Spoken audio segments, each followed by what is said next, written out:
Genesis chapter 21.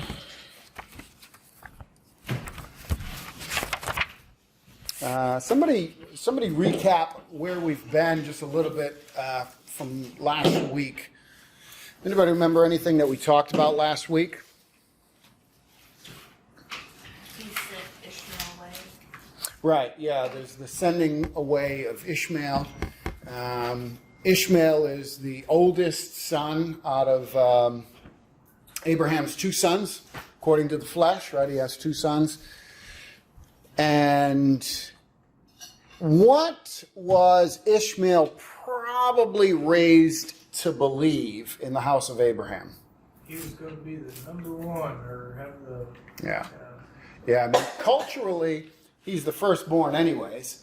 Not considering God's plan or anything, but just culturally, and physically, he's the first one from Abraham's loins. And so at that period of time, he was meant to have the inheritance, the double portion, all of that kind of... Everybody know what a double portion is before I go any further? Yes or no? Do you know what the double portion was? No. Okay. A double portion was you took your inheritance. Your father dies. You take the inheritance. You cut it into however many children there are. Let's say there's 2 children. You cut it in 3s. The oldest gets double portion, right? That was the double portion. They got double what anybody else got. So if you had 4 kids or what, you'd break it up that way, but the oldest, the firstborn, would always get the double. It's called the double portion. What was their responsibility that went along with that? Absolutely. There was responsibility for the oldest, was to take care of certain things. You remember back in Cain and Abel. Cain is the older. And he actually, God says, "Where's your brother? What's going on?" And Cain says, "Am I my brother's keeper?" And the fact was, he was meant to be. He was meant to be the older brother. There's responsibilities that go along with all of that. So Ishmael is probably raised up to this point thinking, at least up to the last year or two, I'm going to get the inheritance. So another child is born, and maybe the inheritance now is looking kind of iffy. So there's some problems there. He is not going to inherit. He's going to get sent away. Who initiated the sending away of Ishmael? Sarah. Yeah, Sarah did. Who confirmed that was a good thing to do, that should happen? God did. God confirmed it. The child's not going to inherit. What is God going to do for Ishmael? He's going to bless him as well. Yeah, going to make him a great nation, kings and princes and all that kind of stuff are going to come from him because he is Abraham's offspring. So he's going to bless him as well. He's just not going to be the child of promise. Was there anything else that we touched on last week that you remember that you think is worth kind of bringing up? Steve Watts said Abraham kept returning to God. Sure, yeah. There was this returning to God.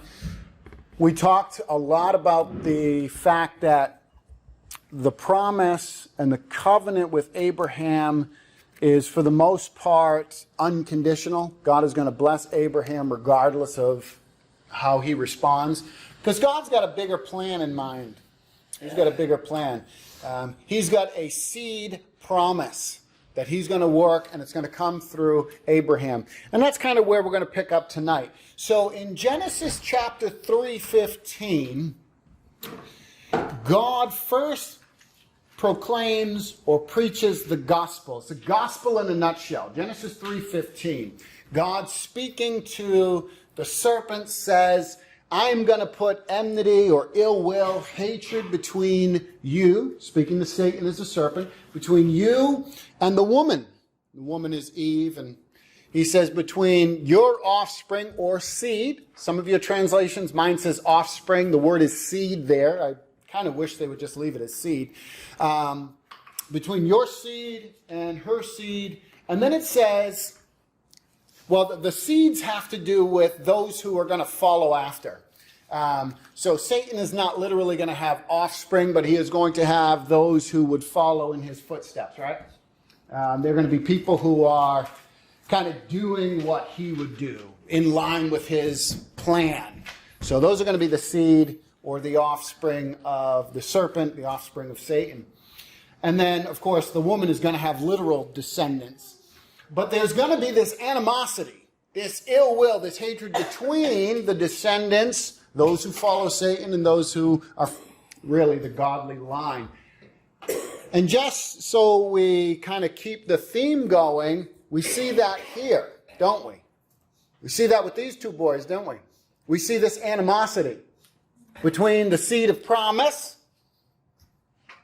and Ishmael, and there's this problem. And it's very similar to what happens with Cain and Abel. You're going to see, we talked a little bit about this, you're going to see this animosity between brothers. Now, everybody goes back to Adam and Eve, right? So all humans are brothers anyways and sisters. We're all related all the way back to Adam and Eve. But you're going to see this kind of animosity, this ill will, this hatred that's going on back and forth. And a lot of times it shows itself within the family and within the brothers. You see it here, you see it with Cain and Abel. We're going to see it with Jacob and Esau. We eventually see it with Jesus and many of the Jewish people. His brothers according to the flesh. Right now we see a problem between the two women, Sarah and the bondwoman. Yeah, here, but there's also the problem with the children, right? There's the kids. But you're right. But in Genesis 3:15, God has this seed promise. And the seed promise is that one day there's going to be one, singular he. He will crush your head, speaking to Satan, and you will strike or crush his heel. That's the gospel in a nutshell, but that's talking about Jesus. We get that from the New Testament. We'll kind of fill that out a little bit. We'll get that from the New Testament writings. But there is a seed promise, and that seed promise is reiterated or restated with Abraham. Abraham now. It's going to be through Abraham's seed. You remember? God's promise was, through your seed, all the nations of the earth will be blessed. There's going to be a blessing. We know that's pointing us to Christ. Christ is the ultimate seed promise there.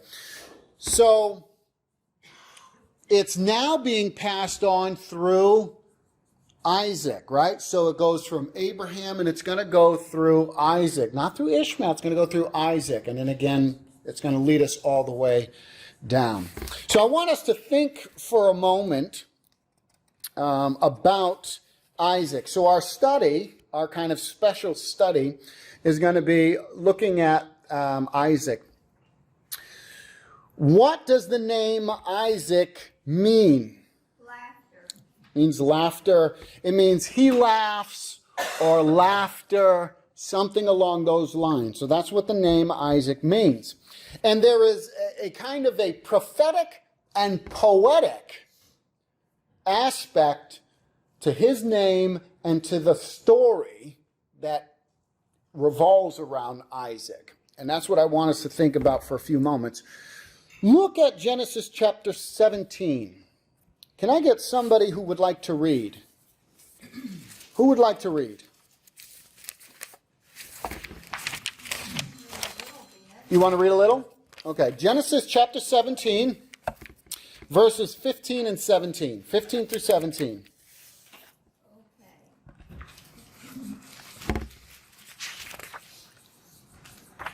Then God said to Abraham, as for Sarah your wife, you shall not call her Sarai, but Sarah shall be her name. And I will bless her, and also give you a son by her. Then I will bless her, and she shall be a mother of nations. Kings of peoples shall be from her. Then Abraham fell on his face and laughed, and said in his heart, shall a child be born to a man who is 100 years old? And shall Sarah, who is 90 years old, bear a child? All right, so what does Abraham do in this section when God says, Sarah's going to have a child, you're going to have a child with Sarah? He laughed. He laughs. What kind of laughter is this? It's in his heart. It's in his heart, so God knows the heart, right? It's not out loud, but it is a laughter of disbelief. And he fell on his face. Yeah. It's disbelief, right? He's like, you've got to be kidding me. There's no way, it's a laughter of disbelief. Will we have any other 190 people having babies? Well, again, this is a transition period of time. So clearly, 100 years old, 90 years old. Wasn't really old. Well, it is and it isn't. It seems like that's getting old. People are starting, that's getting to be old age. Though, there are some people that are still living much longer. And so, and we're going to find out as we go through that Abraham is going to continue to have children further on into life. But probably a good chunk of the population is starting to die off at this time, or at least they're considered really old and they're unable to have children. So it's a transition period. It's a strange kind of period of time. But they keep saying this is old. So my guess is the majority of people, this is old age now. At this period of time, it's starting to become old age. At least that's the way it appears from the text.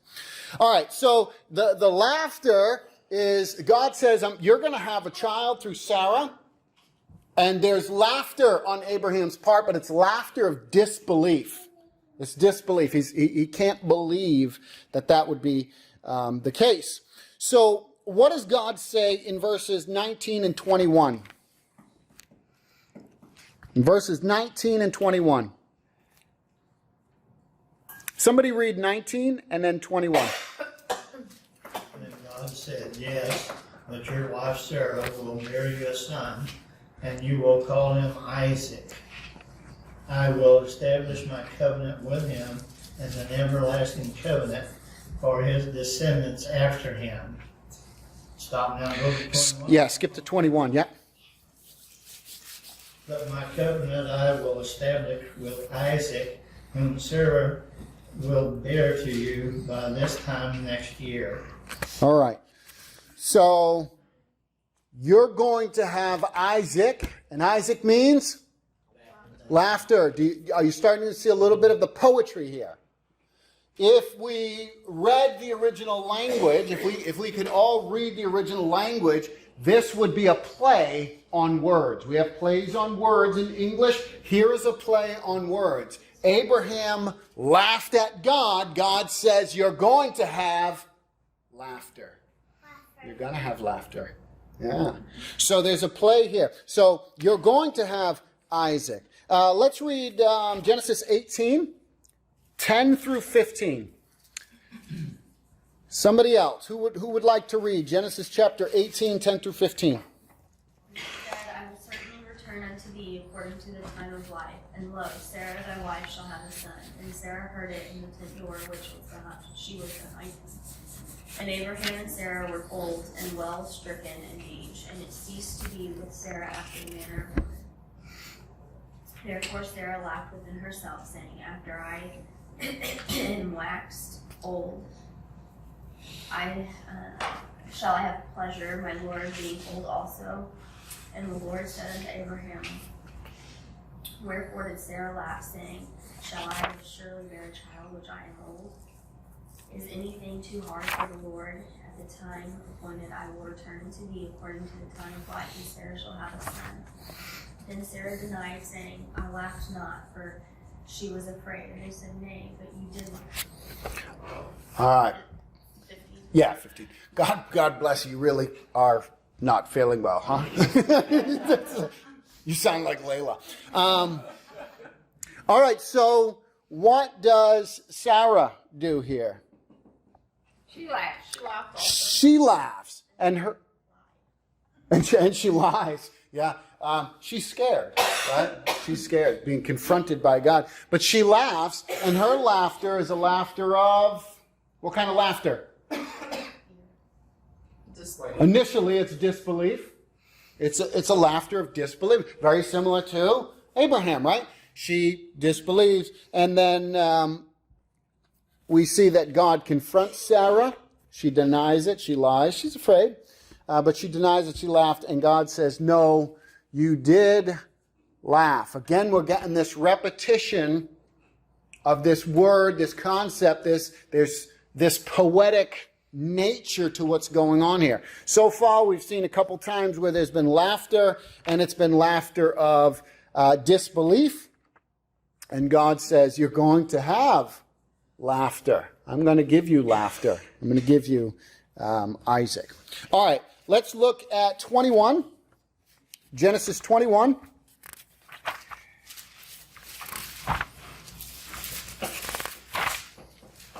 And we'll look at verses 3 through 7. 21, 3 through 7. Somebody go ahead and read that for us. And Abraham called the name of his son that was born unto him, whom Sarah bare to him Isaac. And Abraham circumcised his son Isaac, being 8 days old, as God had commanded him. And Abraham was 100 years old when his son Isaac was born unto him. And Sarah said, God has made me to laugh, so that all that hear will laugh with me. And she said, who would have said unto Abraham that Sarah should have given children suck? For I have borne him a son in his old age. All right, so what does Sarah say in verse 6? God has made me to laugh. Yeah, God has made laughter for me, or it's made me laugh. Mine says, God has made laughter for me. What kind of laughter is this? Oh, of course, and she goes on and says, everyone will laugh. Everyone will laugh. What kind of laughter is this? What kind of laughter is it? Yeah. Yeah, it's a joy, it's an excitement. God has made laughter for me. And so there's this joyous kind of laughter. So we have, when God says to Abraham, and he says to Sarah earlier on, listen, you're going to have a son, they laugh in disbelief. God says, I'm going to give you laughter. And then she has a child, right? And she says, God has made for me laughter. Everyone is going to laugh. So the laughter that they initially had, disbelief, but here now is a laughter of joy, of amazement, of excitement, of glorying in God, right? There's a difference between the two laughters, isn't there? A laughter of disbelief and now a laughter of joy and excitement. All right, let's look at verses 8 through 12. Somebody read 8 through 12 now. The child grew and was weaned. It was in stereo. Go right ahead. Stereo.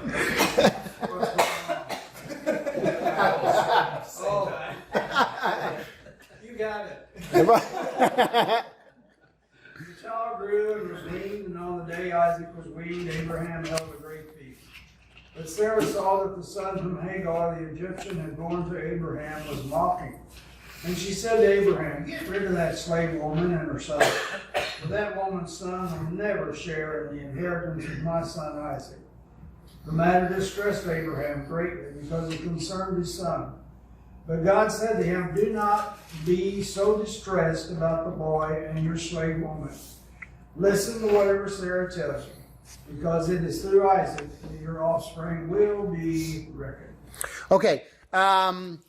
Does anybody have in verse 9, does anybody's text say that Abraham talks about laughing? Scoffing. Yours says scoffing. Mine, mocking. Mine says laughing. Mine says laughing there. So, It was a mocking laugh. well, that's right. So Ishmael is, and I think this is why it's translated as mocking, or what did you say? Scoffing. I think the reason it's translated that way is to make it clear, but mine says he was laughing. He was laughing, and we would ask the question, what kind of laughter was it? The translations have already kind of interpreted it for us. It's a mocking kind of laughter. It's a derisive, it's a hatred kind of laughter that's going on here. So we have how many kinds of laughter through the story of Isaac? Three. Yeah, there's three kinds of laughter. There is the disbelief laughter. God, this is never going to happen. Then there's the laughter of joy and excitement and praise unto God. And then there is the laughter of mocking hatred that's going on here. If you're taking notes and your translation says something other than laughing in verse 9, I would make a little note just so that you know that it's laughing. It's laughing, but it's a mocking laughter that's going on there. And the reason we want to do that is because we want to keep the poetry, right? We want to keep that kind of poetic flavor, this theme of laughter throughout this whole story that's going on there. So it's not happy, it's not joyous, but Ishmael is mocking with laughter. Here's what I want to encourage you to do next time you read this story. Every time you come across the name Isaac, substitute laughter or laughing, something along those lines, and read it in light of that. That'll get you closer to be able to kind of see the poetry that goes on there. But there's something that's going on. God says, you're laughing, I'm actually going to give you, right, to Abraham and say, I'm going to give you some joyous laughter. You are going to laugh when that happens. So, every time that Abraham and Sarah call their son Isaac, what are they going to be reminded of? They're going to be reminded of laughter. That's true. I think they will remember how old they are. They might remember the age issue. Here's some laughter going on, right? And she even nurses that son. That's right. She does nurse him. Yeah. Do you think that they're going to be reminded of God's promise? Yes. Do you think that they're going to be reminded of the fact that God had turned their disbelieving laughter into a joyous laughter? Yeah, I think they're going to be reminded over and over again that God fulfills his promises. Every time they call that son, they're going to be reminded in some form or fashion, whether every time it's going to be consciously or unconsciously, they're going to be calling laughter, remembering that God had promised something that they thought was impossible, and yet here it is. God brings about this laughter. Abraham to offer Isaac, he certainly had reached the conclusion that God knew what he was talking about. That's right. That's right. He said God would provide. That's right. And that's coming up, right? We're going to see this progression, and we'll see the progression of Abraham's faith. We've talked before about the faith of Abraham, and Abraham's life is one that's interesting. The New Testament writers simply describe Abraham as a man of great faith, and so that's what we kind of remember him as. But when we go back and we read the story, we see that there was a progression in his life, right? His life, in a sense, was like this. Great faith, moments of, wavering, great faith, it was kind of like that. Now, it was a steady increase, right? He didn't lose his faith and walk away or anything. But there's this progression kind of upward. But yeah, they're going to be reminded that God has taken their unbelieving laughter and turned it into this joyous, celebrating laughter. They're going to be reminded that God is faithful and he keeps his promises even when people don't think that he can do it. He even says, is anything impossible for the Lord? Is anything impossible? And we would say, if God, God asks us that question, is there anything impossible for me? And we would say, No. no. But sometimes in our lives, we do struggle, don't we?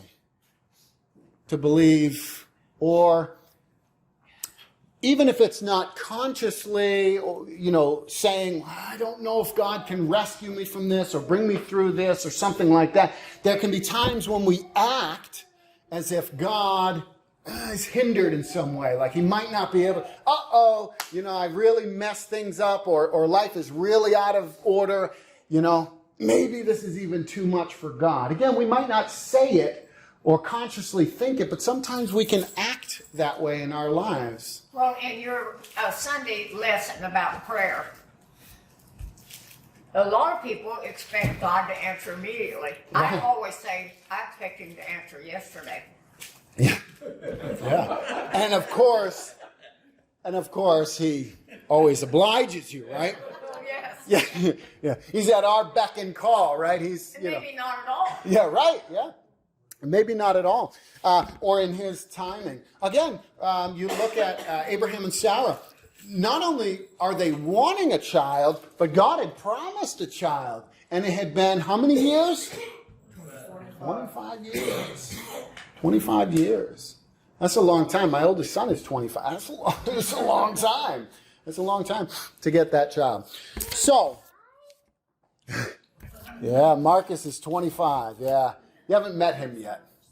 I know. He's off and about. Not Ethan. Ethan's not 25. That's what she said. No, he's 15. Ethan's 15. Okay, so everybody's got that concept, that poetic aspect that's going on there with the Isaac and laughter issue, right? Think that through, reread that. It's very poetic. But we ourselves today, we talked about 3 different types of laughter. We may encounter those kind of laughter today. Are there people in the world, maybe even ourselves at times, who laugh disbelieving? Maybe kind of like Abraham and Sarah at the promises of God. God says, you're going to be raised up. I'm going to resurrect you. I'm going to give you eternal life. I'm going to forgive you your sins. There's going to be life after this life. Do people sometimes laugh disbelieving? Not mocking, but just disbelieving of too good to be true, right? Too good to be true. Maybe even sometimes Christians might even wrestle sometimes thinking, is it too good to be true? I don't know. So we can have that kind of laughter as well in a sense, or we can experience it in the world. Is there the laughter of mockery at God's promises? Kind of like Ishmael. The atheist laughs at us and says, you're stupid. That's right. Absolutely. Absolutely. There's a mocking. Can come from family members or friends. Somebody becomes a Christian, and a lot of times friends and family members right away who are not Christians, who are in the world, can be very mocking in their laughter and their attack. Oh, your fantasy, it's a fairy tale, it's myths, or whatever they say. It can be very mocking. You know what my mentor said to a man one day? I hope you don't wake up surprised. Meaning he's in hell. Yeah. Because he did not believe in God. Yeah. So there can be that. There can be the disbelief, and that can come from Christians too. Christians can at times disbelieve the promises of God. How about this? Maybe you've wrestled with this as a disbelief. Can God forgive me again? Oh, I did it again, right? I sinned against him. Maybe the same thing. I blew it again. Maybe we have that disbelief that God will forgive us. I did it again. If I repent, will he really forgive me? It's not a mocking, but it can be a disbelief that God would extend that mercy and that grace. What about the laughter of joy and excitement? Yeah. When a person who believes the gospel and is immersed into the death, the burial, the resurrection of Christ, they come up out of that water, they're a new creation, and a lot of times they're on fire.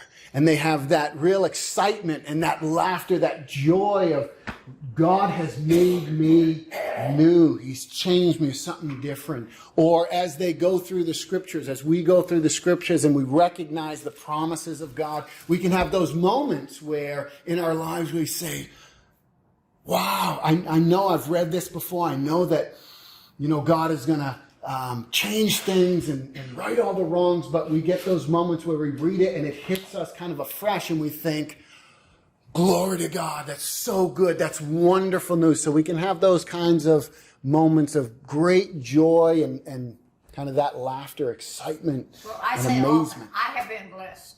Yeah. And sometimes it comes out. I don't know about you, but sometimes, it's weird, sometimes I'll be driving in the car or something like that, and all of a sudden some of these thoughts will hit me, and I'll just start singing. Whatever, some song of praise to God, just all out of the blue. And if somebody was sitting there with me, they would probably mockingly laugh at me. They would. I think I'm nuts sometimes as I walk around the house by myself and do these weird things. Don't tell anybody, okay? This is a secret. Nobody. Yeah, Mike, go ahead. We used to have an annual trip that we go on to Tulsa, Oklahoma, to a seminar out there. Yeah. And you would be so filled when you came back, and you could not believe and you could not express to the people here how excited you were and how you felt. Yeah, absolutely. There can be those moments where we get together and there's that kind of energy, recharge, and it gives us that laughter, that joy, that excitement. They just killed me when they stopped that. Yeah, well, I guess it just wasn't able to keep going for whatever reason. But I've heard of and seen and experienced youths who have gone on mission trips to Honduras. Up north, we supported Honduras missions, and they would come back and they would be filled with excitement and joy and just that kind of laughter of praise to God and all that. So, absolutely. We are out of time. Does anybody have the last thought, the last word?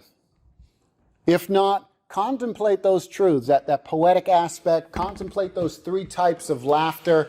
And next week, what I'd like to do, Lord willing, is we'll do another, at least part of the time, we'll do another special study where we will look at what Paul has to say about this story of Isaac and Ishmael. So we'll kind of deviate just a little bit to see what he has to say about the story of these two boys. All right, if there's nothing else, can I get Bill? Would you close us in prayer?